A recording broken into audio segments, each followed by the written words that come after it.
Hello, hello, and welcome, welcome, welcome. I'm so happy that you're here. Welcome to episode number 2 of Cancer Talks, a special web show production of the Cancer Story Project. My name is John Leland, and I'm in charge of all things digital at the Cancer Story Project. And we're just delighted you're here. It's going to be a very rich and I really think valuable show. Dr. Ricki Pollycove is here as my co-host. We have a wonderful guest, Arlene, Karole, and we're going to be telling a new story about cancer. There's just no doubt about that. So let me dive right in. The Cancer Story Project was founded by our fearless founder, Cheryl Buck, out of her commitment from what she discovered was missing when she had cancer and went on her own cancer journey. And we're very grateful to her. It's been a multi-year process, and we now have this wonderful, small but very, very talented team. And the Cancer Story Project is really making a difference already, with a lot more to come, as you will see. I want to go over, and we really want to ground our conversation today in the mission of the Cancer Story Project. We are here for a reason, and this is why we're here. The Cancer Story Project's mission is to bring forth a new conversation about cancer, one that empowers someone who has it and the people and community around them to embrace the cancer journey in a new way.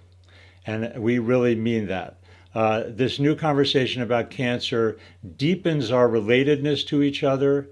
It shifts the nature of the experience from one of fear and isolation to one of love and connection. And we're going to be talking a lot about that today. And it opens up the possibility of seeing new ways to heal each other, our communities, and the world. It's pretty big mission, but we're proud of it, and it's happening.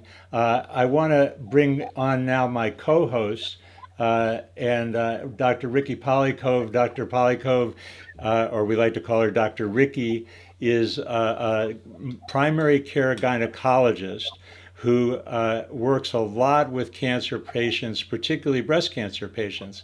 Hi, Ricki. How you doing? Hi, good morning. Just fine, thank you. It's so good And to I have have you the here. pleasure, So I go have the ahead. pleasure today to introduce our guest, Arlene Karole, who's a healthcare industry executive.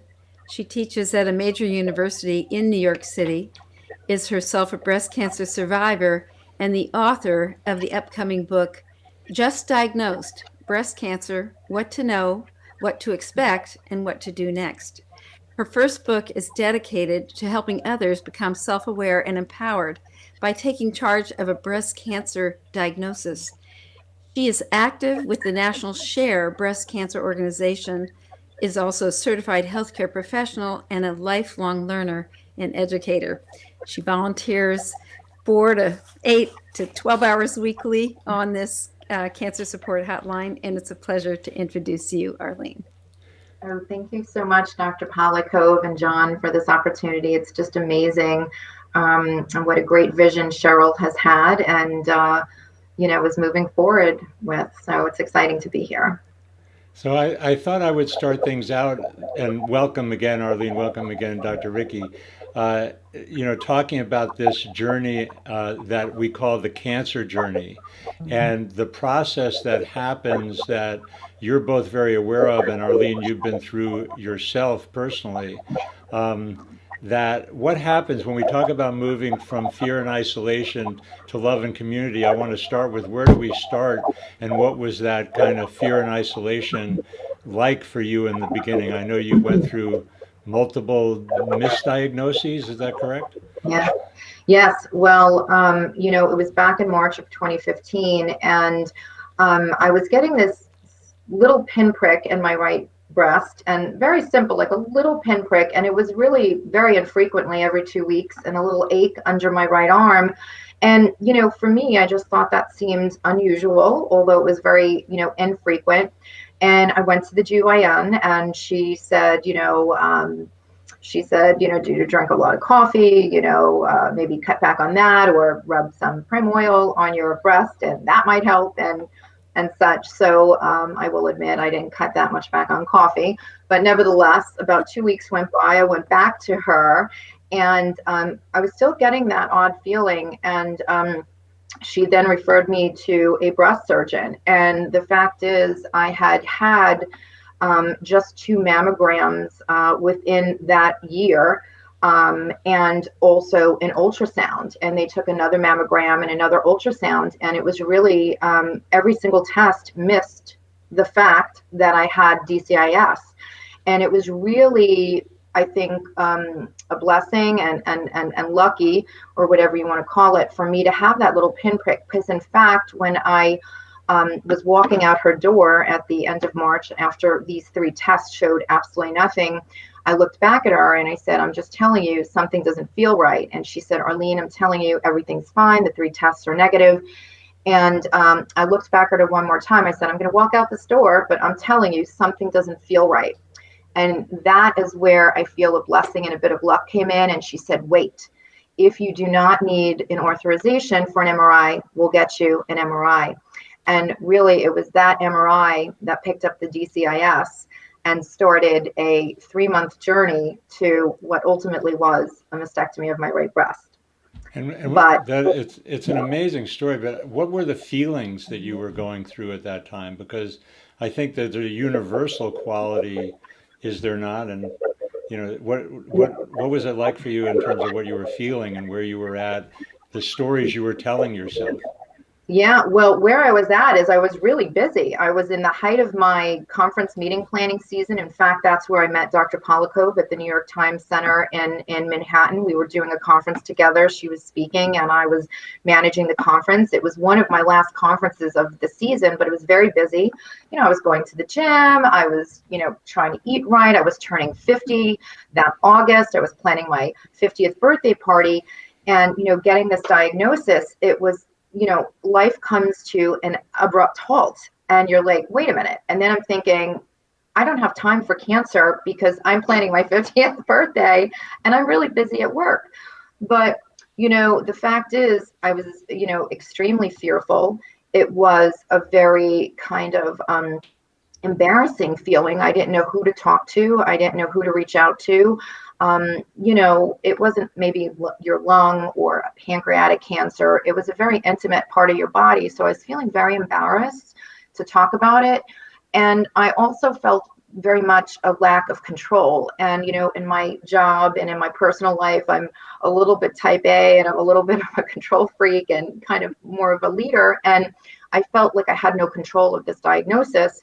As I continued to get tests, I actually had 2 breast needle biopsies, which in fact, yes, it did confirm the DCIS was extensive, 8 to 9 centimeters, which was quite a bit of the breast. However, it missed the fact that I had already had invasive cancer, which ultimately I didn't know until I had a mastectomy and they removed my breast tissue and found it was actually stage 1A. So I feel very blessed and lucky that I made a decision, given a tremendous amount of research and, different steps in between, to actually have the mastectomy, because we caught it, early on. And I thought, what if I made a different choice? I'd like to point out that there are several things that are incredibly unusual about Arlene's story. She paid attention to her intuition, which was very strong. This thing she describes as a pinprick. That's important. And that's something that when people feel very strongly, don't be embarrassed. Your intuition is incredibly important. The other thing that's very unusual in her story is this little detail about her insurance happened to not require authorization for the MRI. That's heartbreaking for me because, first of all, look at how many women have no insurance. And then secondly, look how many women probably would not get an authorization even when we initially beg and steal to get one. So this is an aspect of the healthcare system that needs to change. The third thing that's unusual about her situation is that, in fact, she had a slow-growing process. That's the DCIS, ductal carcinoma in situ, which means it is not an invasive cancer. And yet in that big field, by the way, 8 to 9 centimeters is really about 2.5 to 3 inches. So that's a, pretty big size thing of involvement. And then there was this little tiny area that was really about the size of a little French lentil that turned out to be the invasive component. So these are all three unusual things. And to me, the takeaway message for all of us is she had this unusual connection to knowing herself. And that's the part, to me, that is part of the new story for people. And to have that confidence that you know yourself, and you may have been running right past yourself for many years, but when it's time to sit up and listen, take that and recruit that power that's been sleeping within, that's always been there. And we just have to take a little time and effort to connect with it. Yeah, we want to talk about that. Ricki, we're getting a little bit of audio interference. I was wondering if you would try turning down the volume on what you're listening through. Hopefully we can get that cleaned up a little bit. We'll see. But as you know, and this has actually come straight out of Arlene's book, Viktor Frankl didn't deal with a cancer diagnosis. He dealt with the Holocaust and was in a concentration camp. Many of you, I'm sure, know. But Arlene has this quote in her book that everything can be taken from a man but one thing, the last of the human freedoms, to choose one's attitude in any given set of circumstances, to choose one's own way. And I think that that's really what you were talking about, Ricki, this new story and this power. So why was that quote particularly important to you, Arlene, to include in your book? Well, when I was diagnosed and very fearful and embarrassed and confused and felt out of control, I thought to myself, I have to take the emotion out of this. And I felt that I needed to just focus. So I decided I'm going to tackle this diagnosis as if it's a project at work and it's part of my job. And that helped me remove the emotion out of it. And it helped me to gain some control, which really made me feel a lot better. And along the way, I had I had this book by Viktor Frankl, Man's Search for Meaning. When I started to ask why me and why now, it's not so much those questions, but really, what is the meaning in finding this at this point in my life? I mean, we have no breast cancer in the family. I had no BRCA gene. We have no cancer in the family. We live, well into our 80s and 90s. But I came across that quote and it made me think about, we do actually have control of our diagnosis to some extent. We have and we have the control and power to choose to make a choice to have a positive attitude. We have a choice to make informed decisions about our bodies by doing our research and educating ourselves about our diagnosis. And that's, taking our pathology reports, taking notes when you go to see the doctor. The front cover of the book is 3 Post-it notes as you introduced. And the book really started out as Post-it notes. I was scribbling notes from doctor's appointments on then scraps of paper, then copy paper. Then I put it all into basically one notebook. And then I'm saying, this is just too much all over the place. And I typed it up in a computer and I realized 2 things. One, I guess I was headed for a mastectomy because after all the research and speaking with what I coined breast friends along the way and going to first, second, third doctor's appointments, I realized I think I need a mastectomy because I didn't want to wait and see. And then the second thing I realized is I looked down at the word count just by accident. I just glanced down, it was 63,000 words. And so what I realized along the way is we can control our feelings and we can control, the input, because ultimately doctors, I've had amazing physicians, but they're not going to make the decision for your body. You're going to have to make it. What type of procedure you have, what kind of implants, if you have reconstructive surgery, you might want. And the fact is, I literally changed my surgery 2 weeks before when I was to go to have the mastectomy, because I had just kept searching and thinking and trying to resolve, you don't want to have it, but when you do, you want to make sure that you're choosing the right thing for your body, because the fact is you're going to have to live with your decision for the rest of your life. So, but his quote was, very empowering in his book. And I actually start chapter 1, I always try to open the chapter with a quote and close with an inspiring quote that was inspiring to me, but we all have to find our own inspiration. Yeah, and that's what we mean by telling a new story, that we each have to tell our own story, right? And Do- to take the time necessary to reflect on things. And this is one of my observations with so many families and women. They're just so busy. They're running right past their own value system, sort of like the car running over the pet in the driveway just because you're going so fast. So I think that's a huge part of what having a diagnosis or presumed diagnosis of cancer does. It kind of stops you in your tracks.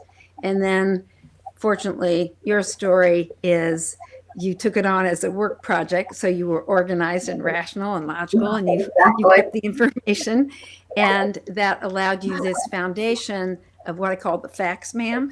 And then you used your own values and your own heart to resonate with what the best choice was for you. And of course, that's the fairly ideal pathway. As to our heart is probably going to help us heal too. No, Beautifully said. absolutely. Ricki, if you can even take your volume down a little bit more, if you'll, it's got better, but it didn't get all the way gone. And hopefully you'll still be able to hear us. Obviously, that's important. So I want to remind people that we can take questions and comments via the comments either on Facebook Live or on YouTube Live, and we would love to hear from you. The Cancer Story Project. I'll talk at the end how we're doing more and more to help broadcast more stories from more people. Although it's wonderful to hear your story, Arlene. Um, the big one of the big things you mentioned your breast friends. And Yeah. I understand that when you and Ricki met, Ricki said, "Welcome to the sisterhood." So She part did. of moving from fear and isolation into love and community is that kind of thing, the best friends and the sisterhood. And I would love to hear both of you speak to that quality of how your story has changed because of those relationships. Yeah, no, absolutely. And, I remember her saying, welcome to the sisterhood. And it was really a sisterhood that I was the last to know I was being inducted to. So it was literally, I was looking to my physician to refer other women, to talk to them because of HIPAA rules and such, it just didn't happen. And I remember when I was going out to surgery, just I had literally been around a water cooler at work, and I spoke to my friend Renee. We bumped into each other, and I said, Renee, I'm just letting you know that I'll be out for a few weeks. Of course, it ended up being 6 weeks, and we have to again be patient with ourselves in our recovery. We can't rush things, but and you have to take the time for yourself. And certainly, when you have this diagnosis, you will. So she said to me instinctively, she goes, breast cancer? And I said, yeah. And that was the first conversation. I said, do you know of anybody who's had the DIE procedure or who has had implants? Because I was still literally down to the wire with surgery weeks away, wasn't comfortable with the procedure. For some reason, it was just in my gut not feeling right. And she introduced me to her friend Dale, who had that exact procedure that I was scheduled for. Then Dale introduced me to Jane. And then really, the floodgates opened of speaking with women and men, by the way, who had breast cancer, and not just even a friend of a friend of a friend, but, someone's very close family member, a mother, a sister, and such. And I'll tell you, strangely enough, I was very involved in my political club on the Upper West Side in Manhattan, and I was reaching out after my surgery. It was August now, when we were getting ready for a political season, and I had been making phone calls to all our members, and I spoke to Ron, who was one of our members, and I said, hey, Ron, how's everything going? And he said to me, well, not good. And, you never want to hear that, of course, but I said, what's wrong? And he goes, I was just diagnosed with breast cancer. And he was an 86-year-old African-American man. So what I started to realize is, unbeknownst to me, I thought, with all the pink ribbons and all the amazing research and fundraisers, breast cancer is, it's fine. But the fact is, breast cancer is a very serious epidemic. And, it doesn't matter what stage of life you're in or what stage of breast cancer. And, I started to speak with women and men, and then I became what I coined my breast friend to them, as maybe Dale, Jane, Dr. Pollycove, and other women and men were to me. So, yeah. Beautiful, beautiful. Yeah, unfortunately, technically, we've lost Dr. Ricki, so I'm waiting for her to call back Oh into the no. system. Um, Oh, okay. and we're still open to questions and comments from YouTube and Facebook. Please post them now because we would love to include them in the show if you're with us live. Uh, but I think I'll move ahead. That was so beautiful, Arlene, into the other quote from your book that I pulled up, which was from The Wizard of Oz. And Glinda, the Good Witch, my dear, you don't need to be helped any longer. You have always had the power to get back home, but you had to find it out for yourself. So, how does that fit in to your story Yeah, about no, cancer? yeah. Well, it just resonated so with me because while it started out with fear and embarrassment and confusion and the feeling of being out of control, through, speaking with breast friends, through listening to my own body, through reaching out to others, through taking notes from doctor's appointment, comparing the notes apples to apples and the same questions and seeing, what are the different answers coming back and getting first and second, third opinions. I started and the Viktor Frankl quote and feeling like I'm starting to control this and I do have, a choice. The fact is, doctors like Dr. Pollycove and ironically a thoracic surgeon who has nothing to do with breast cancer were two of the most pivotal physicians in my diagnosis and helping me really realize that the answers were in me, right? So, and that quote, just from Glinda the Good Witch of the East just really resonates with me because the fact is, I think each and every one of us, we do have the answers, but we have to give ourselves the time. We have to look inwards, as Dr. Pollycove said, and she and this thoracic surgeon, no less, actually helped me do that. And it was just, and I just love that quote too. And that's in my book as well. So yeah, we all have the power. We just have to make time for ourselves and really educate ourselves and learn about our diagnosis. And, that really gives us a sense of control. And because ultimately, like I said, again, you're going to have to make those decisions on your own and live with them. Yeah. Yeah. Ricki, I let people know that you got disconnected a little bit. Welcome back. Um, Well, and thank you. we talked about the Glinda the Good Witch quote. We do have questions for you too. For some reason, my technology is not working the way it usually does, where I can drag them on the screen. But Sure. it does. One of the questions from YouTube that got passed through to me in chat is, uh, did you find meaning in your cancer journey?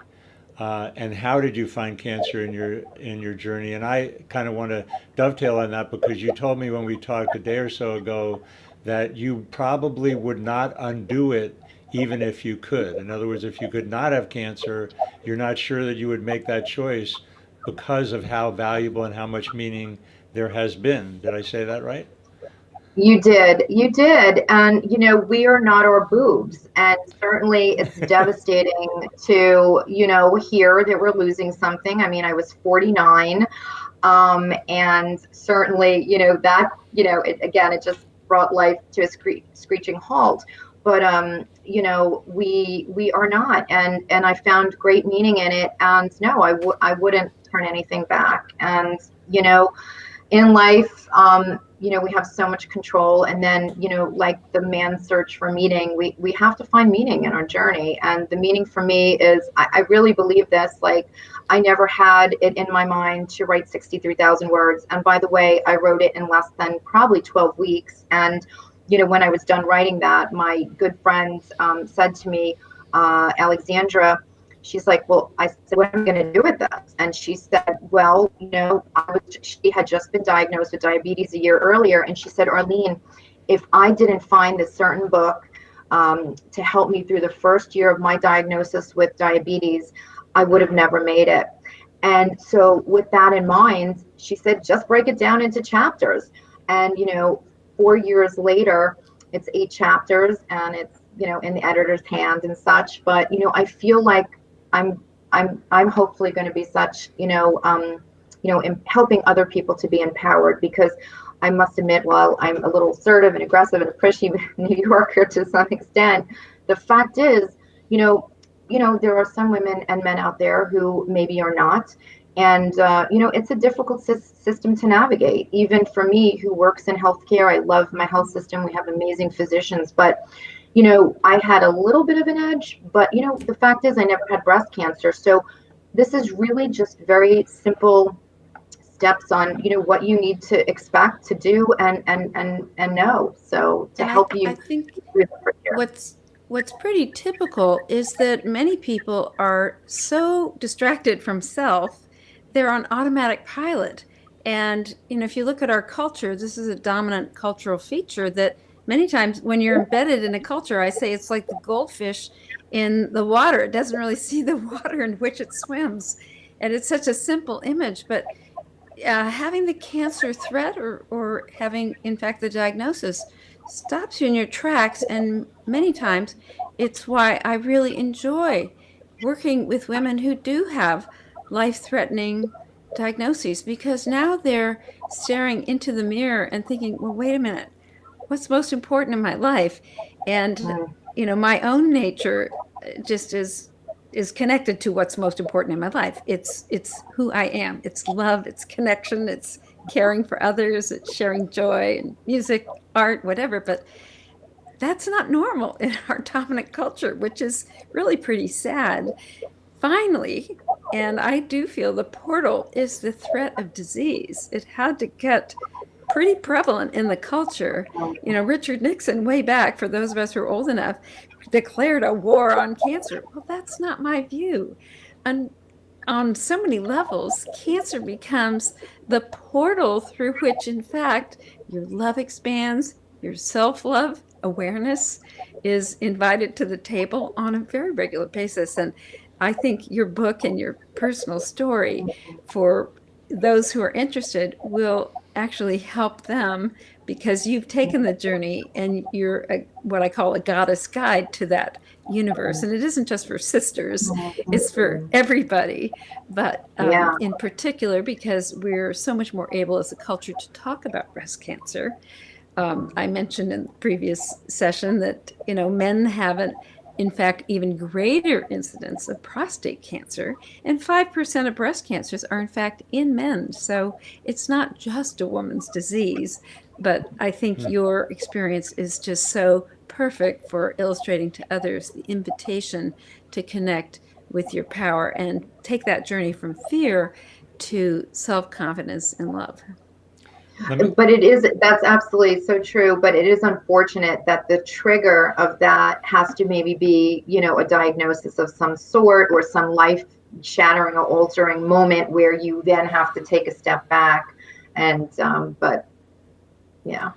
Let me bring in a couple more members of our audience before we have to go. Another author telling a story about cancer, Christina Whitehawk, said that she also used those same two quotes in her book called My Ticket to Ride from Cancer to Flourishing. So another cancer storytelling out there, storyteller. And Jonathan Barbato is asking, he said, it's so great that you were sensitive to the pinprick. What have you learned or would you recommend in terms of regular self-exams that can bring others to that awareness more readily? Well, I just think, one of my friends, Francine, who actually, basically, I worked down, I know we have to go, but down in 9/11, I was working at the New York Stock Exchange. And anyway, we were talking one day and, I was involved with the 9/11 fund, I applied for it. But anyway, Francine said, just follow your instincts. She had given me this little plaque. It said, following your instincts, they're amazing, and you got this. And I think just paying attention to our bodies, and I came across Christina Applegate's website, all these years ago, where if the mammogram doesn't pick it up and the ultrasound and the MRI does. When I was researching, MRIs and all of that back then, I think MRI should be part of a women's health care, not so much taking or drawing things off or back from insurance, but adding things on like an MRI. I mean, it is expensive, but frankly, if I did not get that MRI, I would have not known. And, gosh knows, how much worse of a situation it would have been down the road. So, but just paying attention to your bodies and then certainly, her diagnosis as well was missed until she had an MRI. So I think the MRI has something important to do with that in there too. But that's on greater issues with insurance and all of that. But yeah. To be addressed. Ricki, any last comments or questions? Just that I hope everyone listening has the opportunity to just take a moment before you rush off and re-engage in your day to think about the things that are involved in your own self-care that perhaps you've been putting off, and get them on your calendar, because if you don't schedule it, it's not going to happen. And the same thing goes with daily practices of mindfulness, meditation, relaxation, recreation, exercise, all those things. Put it on your calendar, and then you'll make it happen. Thank you both so much for taking the time and being with us today. And your stories are inspiring. And let's see if I can jump over and share. This is the organization where Arlene volunteers, and it's called Share Cancer Support. And we've got a whole bunch of other resources for Arlene. This is her website, amkdiagnose.com. So you can follow her and participate if you want. And we did have one question asking what the name of the book here. It's on pre-order, Just Diagnosed Breast Cancer, What to Expect, What to Know, and What to Do Next. So you both are totally amazing. And on behalf of the Cancer Story Project, thanks again for taking the time. And of course, Ricki, you'll be back with us in 2 weeks. So I have one other thing that I want to share here, which is the Cancer Story Project team. I told you about our fearless founder, Cheryl Buck. My co-conspirator and co-creative director is Neil Rogan. As I said, I'm the digital media guy, and Kate Amenrud is our accomplice and really makes a lot happen. One of the things that is really, really good news is that we have been officially certified by the state of California as a 501c3 nonprofit. So all donations to the Cancer Story Project are tax deductible. We are doing this every 2 weeks. I actually was going to put up also the Cancer Story, or at the top of the website, you have the donate button, and there are some social media buttons above that. The other big invitation that I want to make is to these 3-minute videos. So it was so great to hear Arlene's story. We want your story. Like Uncle Sam says, we want you. We want to hear about your cancer journey, and what we want to make part of Cancer Talks in the future are 3-minute videos of your description of your cancer journey, of how it changed your life. How did changing your story about cancer change your life? And in 2 weeks on our next episode, our founder Cheryl Buck will be telling her story and doing her 3-minute video about how changing her story about cancer, which is the foundation of the Cancer Story Project, changed her life, and I'm really looking forward to that. But we want yours too. We're also planning a Facebook group. We have an incredible course about how to tell a new story about cancer that we've developed, and we think it's going to be 5 sessions. We've designed a whole process of what does it mean to tell a new story about cancer. So the Cancer Story Project is just getting going. We want you to be part of it. Go to thecancerstoryproject.com and you can sign up for our newsletter. You can see our kickoff webinar, which included Dr. Zach Bush and Lynn Twist, talking about the omnipotent power that we all have to tell a new story. And again, we're really grateful for your time, for your presence, and for all the people that go into making this possible. Vince Castellane is our technical director, and my team at CommBridges that help with so many aspects of making this happen. So that's a wrap on episode 2 of Cancer Talks. We'll see you again in 2 weeks, and we really look forward to it.